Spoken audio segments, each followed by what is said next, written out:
Hello class 11th students. तो आप सभी को बेसब्री से इंतजार था कि मैम एमसीक्यूज यानी कि एग्जाम ओरिएंटेड क्वेश्चंस आप कराइए, जिनमें आपके पास बहुविकल्पीय और साथ ही साथ वर्णात्मक प्रश्न कराए जाएंगे। तो मैंने अब शुरू कर दिए हैं।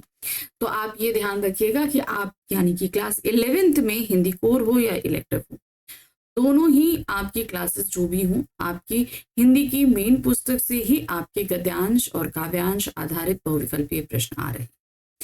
तो मैं इस बुक के मल्टीपल चॉइस क्वेश्चंस मैंने शुरू करा दिए हैं और अब तक आपने देखा है कि कोर जो पहला अध्याय है आपका नमक का दुर्वा, उसका मल्टीपल चॉइस क्वेश्चंस मैं करा चुकी हूँ, जिसमें हमने आपको दो तरीके से प्रश्न कराए।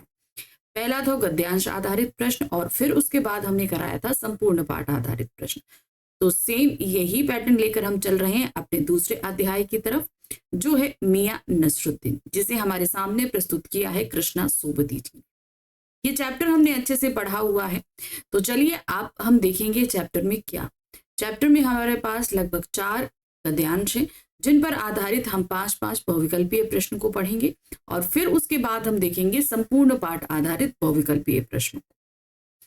तो आप सभी को पता हो गया है अब तक कि हम कर रहे हैं क्लास 11th हिंदी कोर की हमारी बुक है आरोह भाग 1 और इसका सबसे पहले हमने शुरू किया है गद्य खंड।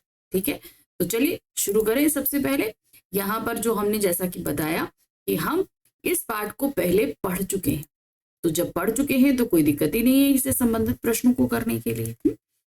सबसे पहला गद्यांश आया, क्या दिया है? गद्यांश आधारित बहुविकल्पीय प्रश्न। निम्नलिखित गद्यांशों को ध्यानपूर्वक पढ़कर पूछे गए प्रश्नों के सही उत्तर चुनिए।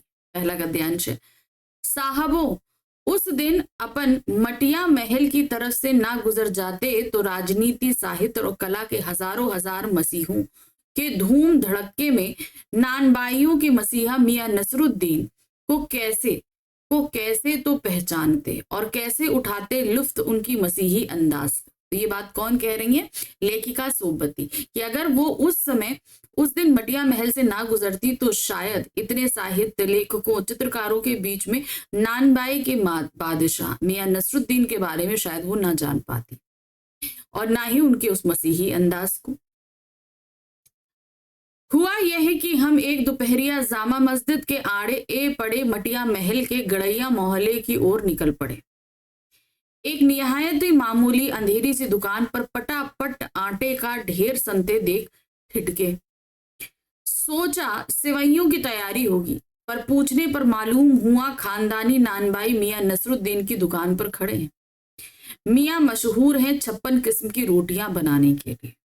तो भाई आटा गूंद रहा, जैसे लगा सेवइयों की तैयारी हो रही है, लेकिन जब पूछा तो पता चला कि यहाँ पर नानबाइयों के मसीहा मियां नसरुद्दीन की दुकान है और यहाँ पर जो है रोटी बनाने की तैयारी हो रही है और ये मियां नसरुद्दीन 56 तरह की रोटियां बना लेने के लिए मशहूर है। चलिए अब इस पे देखिए प्रश्न क्या दिया है। पहला प्रश्न है, प्रस्तुत गद्यांश किसके व्यक्तित्व से संबंधित है? लेखिका सोबती, मियां नसरुद्दीन, नानबाइयों से या मटिया महल से? तो जाहिर सी बात है ये गद्यांश हमने प्रस्तुत किया है मियां नसरुद्दीन के ऊपर। ठीक है, मियां नसरुद्दीन के मसीही अंदाज का क्या अर्थ है? उन्होंने बोला ना मसीही अंदाज को ना जान पाते, तो ये मसीही अंदाज का मतलब क्या है? बेपरवाह अंदाज, लापरवाह अंदाज, अहंकारी अंदाज या विनम्र अंदाज? तो यहाँ पर मसीही अंदाज का तात्पर्य होता है बेपरवाही अंदाज, यानी कि हमसे जैसे कोई मिलने आए तो हम जो हमारा व्यक्तित्व है हम उसी को शो करते हैं, मतलब पूरी तरीके से बेपरवाह। जैसे मोस्टली क्या होता है, हम किसी से मिलते हैं तो थोड़ा कॉन्शियस हो जाते हैं, ऐसा नहीं, हम जैसे हैं वैसे ही अपने आप को प्रेजेंट करें तो वो कहलाता है बेपरवाही अंदाज। नेक्स्ट आते हैं, नानबाई का आश्रय क्या है? नृत्य करने वाला, मिठाई बेचने वाला, रोटी बनाने वाला कारीगर या उपरोक्त सभी? तो यहाँ पर नानबाई से तात्पर्य है रोटी बनाने वाला कारीगर। मियां नसरुद्दीन किस कला में प्रवीण थे? वास्तुकला, चित्रकला, हास्य रस में प्रवीण या रोटी बनाने की कला में? तो वो कौन सी कला में प्रवीण थे? वो 56 तरह की रोटी बना लेने के लिए मशहूर थे। तो क्या आया ये? नंबर 4। गड़ैया में मूल शब्द और प्रत्यय अलग करिए। तो गड़ैया क्या था? मोहल्ला था। ठीक है, अब इसको अगर हम अंदर करेंगे तो गढ़ प्लस एया, गढ़ एया या गढ़ या गड़े एया। तो सही क्या है यहाँ पर? अगर हम मूल शब्द और प्रत्यय को अलग करें तो एया जो है वो प्रत्यय होता है, गढ़ के ऊपर ए लगा देंगे तो यहाँ पर क्या बन जाएगा? गड़े या। ठीक है, चलिए अब हम आ गए गद्यांश संख्या 2। हमेशा ध्यान रखिएगा कि आपको जब भी आप बहुविकल्पीय हल कर रहे हैं उनमें आपको ज्यादा समय नहीं देना है, इसको दिमाग में बैठाल कर चलिएगा, क्योंकि ये समय ऐसा होता है जब आप एमसीक्यू सॉल्व करते हैं उस जगह आप ज्यादा से ज्यादा नंबर स्कोर कर सकते हैं और आपको समय कम देना पड़ता है, ठीक है ना। तो इसलिए ये जगह ऐसी है कि जहां पर आपको दिमाग से फटाफट आंसर देने हैं और बिना समय बिताए, ठीक है। दूसरा गद्यांश है, मियां नसरुद्दीन ने पंचहजारी अंदाज में सिर हिलाया, निकाल लेंगे वक्त थोड़ा पर यह तो कहिए आपको पूछना क्या है। अब क्या हुआ था कि बाहर पता चला हमारी लेखिका को कि भाई ये मियां नसरुद्दीन की दुकान है, वो अंदर पहुंचती हैं, मियां से मिलती हैं, तब ये कन्वर्सेशन शुरू होता है। मियां नसरुद्दीन पंचहजारी अदालत में अंदाज में सिर हिलाते हैं, निकाल लेंगे वक्त थोड़ा पर यह तो कहिए आपको पूछना क्या है।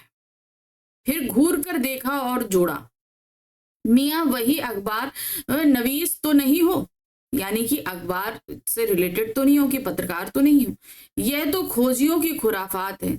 हम तो अखबार बनाने वाले और अखबार पढ़ने वाले दोनों को ही निठल्ला समझते हैं, यानी कि जिनको कोई काम ना हो पूरा दिन बैठे पेपर पढ़ते रहे। हाँ, कामकाजी आदमी को इससे क्या काम। खैर, आपने यहां तक आने की तकलीफ उठाई है तो पूछिए क्या पूछना चाहते हैं। तो यहाँ पर सबसे पहले हमारे जो मियां नसरुद्दीन है उन्होंने जब लेखिका को देखा तो उन्हें ये लगा कि शायद ये पत्रकार है ना, तो इसलिए उन्होंने सीधे पूछा, क्योंकि वो अखबार वालों को बिल्कुल पसंद नहीं करते, तो उनका मानना था कि अखबार बनाना और अखबार पढ़ना ये दोनों ही उन लोगों के काम है जो पूरी तरीके से निठल्ले होते हैं, जिनके पास कोई काम नहीं होता। जब वो ये आश्वस्त हो गए कि भाई हमारी लेखिका जो है अखबार से रिलेटेड नहीं है, तब वो प्रश्न के आंसर देने के लिए तैयार हुए। अब इस पर प्रश्न देखिए क्या है, मियां नसरुद्दीन का पंचहजारी अंदाज क्या है। प्रधान जैसा अंदाज, राजाओं का अंदाज, सेनापतियों सा अंदाज या मंत्री सा अंदाज। तो क्या होता है, 1000 मतलब 5000 सैनिकों का जो सरदार होता है उसको पंचहजारी कहा जाता है। तो यहाँ पर वो अपने इस दुकान के सरदार थे, अपने इन सब नौकरों के सरदार थे, तो इसलिए उनका जो अंदाज था वो क्या था, पंचहजारी अंदाज, यानी कि सेनापतियों सा अंदाज था। मियां नसरुद्दीन ने लेखिका को क्या समझा था। अखबार नवीस, अभिनेत्री, कवियत्री या लेखिका। तो उन्होंने क्या समझा था, अखबार नवीस। अखबार नवीस का अर्थ है अखबार बेचने वाले, अखबार लिखने वाले, पत्रकार या बड़ा लेखक। तो यहाँ पर जो है अखबार नवीस का मतलब होता है अखबार लिखने वाले। कहने का तात्पर्य क्या है, जो जैसे होता है ना इंटरव्यू लेने के लिए आते हैं जो लोग, वो क्या होते हैं, अखबार लिखने वाले। तो यहाँ उससे तात्पर्य है। मियां नसरुद्दीन ने अखबार के बारे में क्या कहा। खोजियों की खुराफात, अहंकारी लोगों का सरदर्द, निठल्लों का व्यापार या आय का साधन। तो उन्होंने क्या बताया था, खोजियों की खुराफात। निम्न में दिगु समास का उदाहरण है। अब चलिए देखते हैं, दिगु समास आप सभी को याद होगा, हम लोगों ने 10th में पढ़ा भी है। तो कौन सा था आप दिगु समास, जहां पर पूर्व पद यानी कि पहला पद संख्यावाची होता है। ठीक है, देखते हैं, खुराफात, अखबार नवीस, पंचहजारी या निठल्ला। तो अब यहाँ पर देख रहे हैं पंच, पूर्व पद में क्या लिखा हुआ है, पंच, पंच मतलब 5, तो इसलिए ये पंचहजारी हमारा क्या हो जाता है, दिगु समास।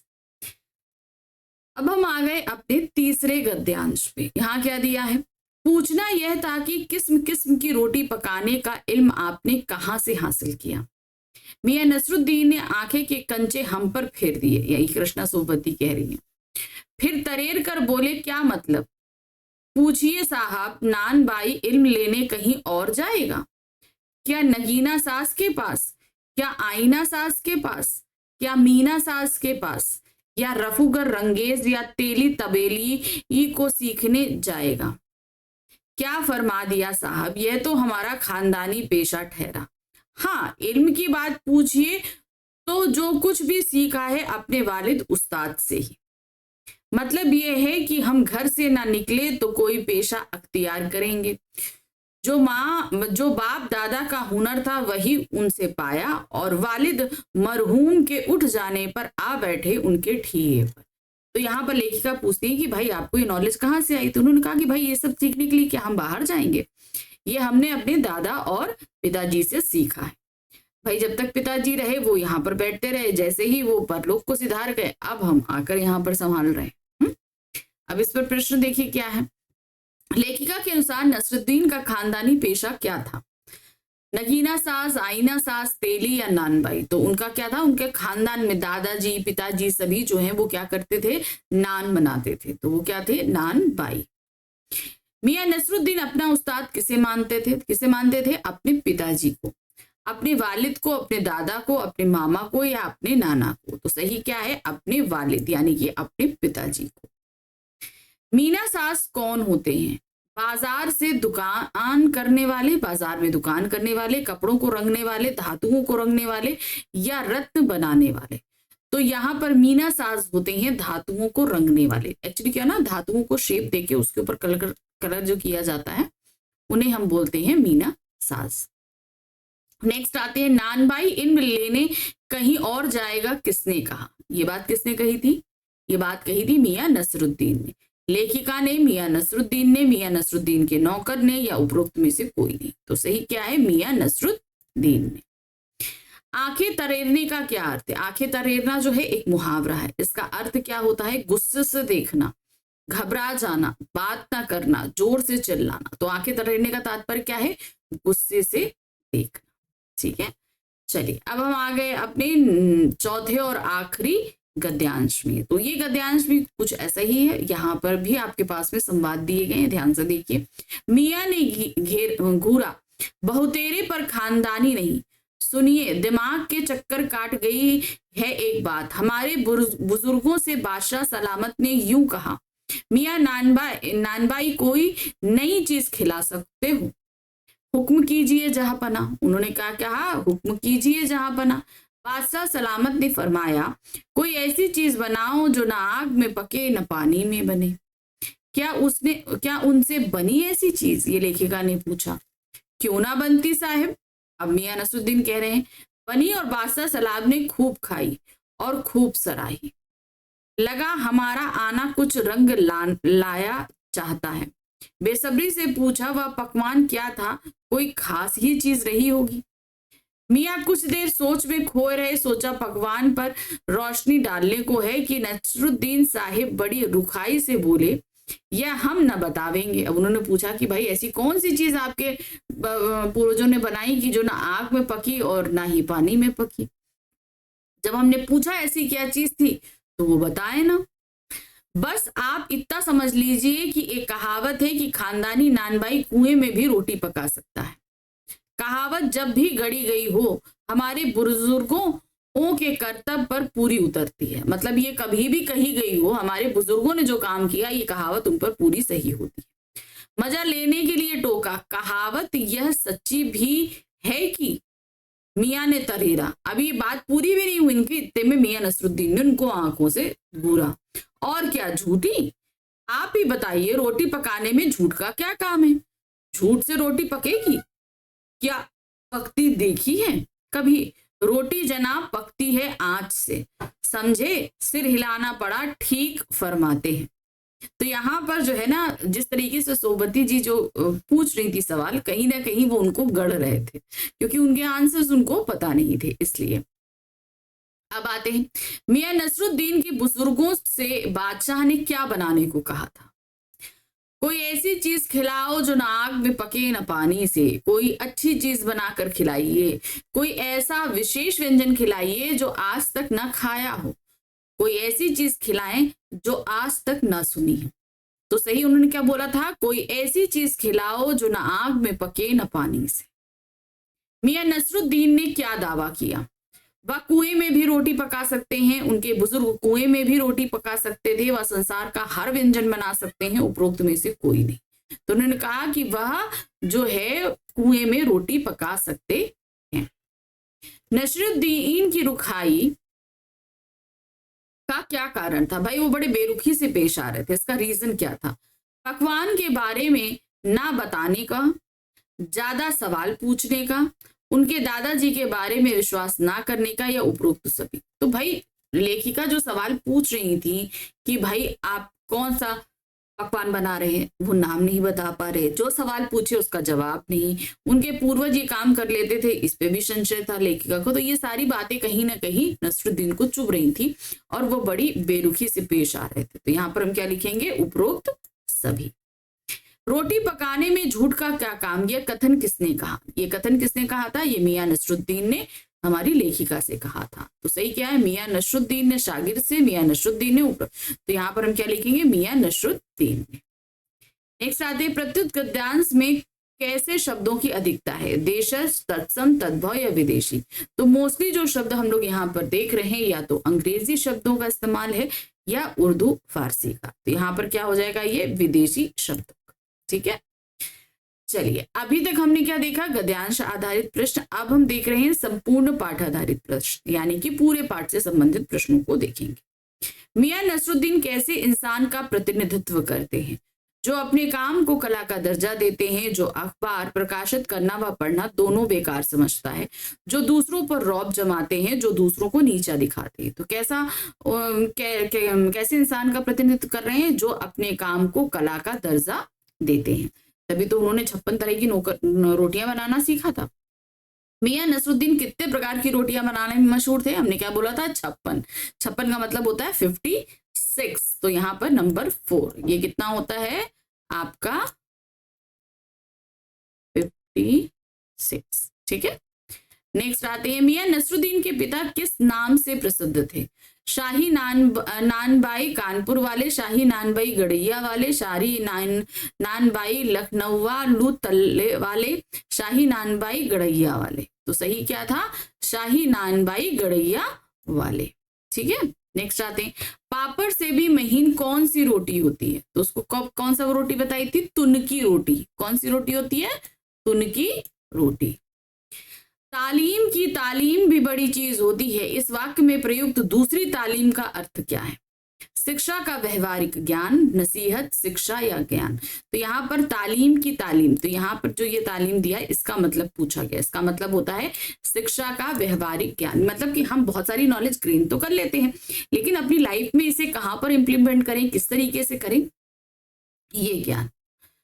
मियां नसरुद्दीन के मन में कौन सा दर्द छिपा है, मियां नसरुद्दीन की दुकान का ना चलना, नानबाइयों की भरमार हो जाना, नानबाई कला के घटते कद्रदान, कला का मजाक उड़ाया जाना। तो जो इनको सबसे ज्यादा आजकल चुभ रहा है वो बात है नानबाई कला के घटते कद्रान, यानी कि नान के नाम पर अब लोग ज्यादा से ज्यादा क्या खा लेते हैं, तंदूरी खा लेते हैं, नान खा लेते हैं, बटर नान। इसके अलावा भी रोटी के बहुत सारे रूप है, ये उन लोगों को पता नहीं था।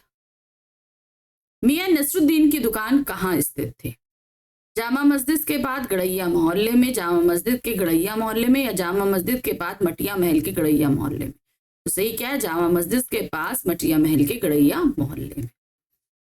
मियां अपने शागिर्दों को कितनी मजदूरी देते थे, ध्यान से देखिएगा, 4 रुपए मन आटे की मजूरी और 2 रुपए मन मैदे की मजूरी। 4 रुपए मन आटे की मजूरी, 4 रुपए मन मैदे की मजूरी, 2 रुपए मन आटे की मजूरी और 4 रुपए मन मैदे की मजूरी। 2 रुपए मन आटे की मजूरी और 2 रुपए मन मैदे की मजूरी। तो ये क्या देते थे, तीसरा वाला 2 रुपए मन आटे की मजूरी, जितना भी आटा सनेगा उसके हिसाब से 2 रुपए, और 4 रुपए मन मैदे। मैदे में क्या होता है, ज्यादा ताकत लगती है, तो वो 4 रुपए के हिसाब से था। मियां ने लेखिका से छुटकारा पाने के लिए भट्टे में पकने वाली कौन कौन सी रोटियों के नाम बताए। कौन कौन सी उन्होंने भट्टे में पकने वाली कौन कौन सी रोटियों के नाम बताए, तो देखिए यहाँ पर क्या है, पाकर खानी, शीर माल, ताफ्तान, बाकर खानी, बेसनी, खमीरी, रुमाली, गाव दीदा, रुमाली, गाव दीदा, गाजेबान, तुनकी। तो कौन सा उन्होंने बताया, ये सारे ही नाम बताए थे। तो हम यहाँ क्या लगाएंगे, उपरोक्त सभी। प्रश्न 10 है, लेखिका किस खास पकवान के बारे में पूछ रही थी, मियां की दुकान की खास चपाती, मियां के पूर्वजों द्वारा बनाया गया राज दरबार का पकवान, मियां के पूर्वजों के खास मसाले वाले पकवान, मियां के द्वारा चपातियों के साथ दिए जाने वाले पकवान के बारे में। तो सही क्या था ये, कि मियां के पूर्वजों के द्वारा बनाया गया राज दरबार का पकवान, यानी कि उन्होंने राज दरबार के लिए कौन सा पकवान बनाया था वो ये जानना चाहती थी। तो ये रहा हमारा अपना चैप्टर नंबर 2 मियां नसरुद्दीन, जिसे हमने पूरा कर लिया। तो इसी तरीके से अभी हम आगे और भी अध्याय लेकर आ रहे हैं, जिन्हें हम फटाफट कंप्लीट करेंगे। मिलते हैं आगे अगले अध्याय के साथ में। Thank you for watching. लेकिन साथ ही साथ आपको करना क्या है, subscribe, like, share and comments फटाफट कर दीजिए। ठीक है, अब मिलते हैं अगले। बाय बाय।